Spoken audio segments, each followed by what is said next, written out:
L'intensification des activités nucléaires iraniennes continue d'inquiéter la communauté internationale. Dans son dernier rapport, l'AIEA, l'Agence pour l'énergie atomique, affirme avoir détecté des particules d'uranium naturel liées à des activités humaines sur un site iranien non déclaré.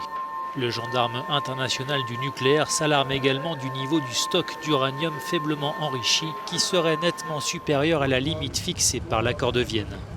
Préoccupées, les diplomaties européennes adressent un message au régime de Téhéran. Nous voulons préserver l'accord de Vienne, mais l'Iran devra retourner à ses obligations et les respecter. Sinon, nous nous réservons le droit d'user de tous les mécanismes inclus dans l'accord.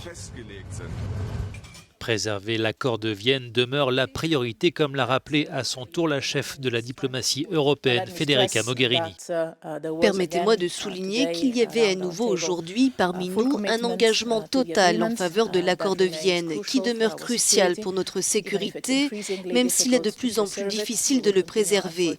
Nous poursuivrons nos efforts pour appliquer pleinement cet accord.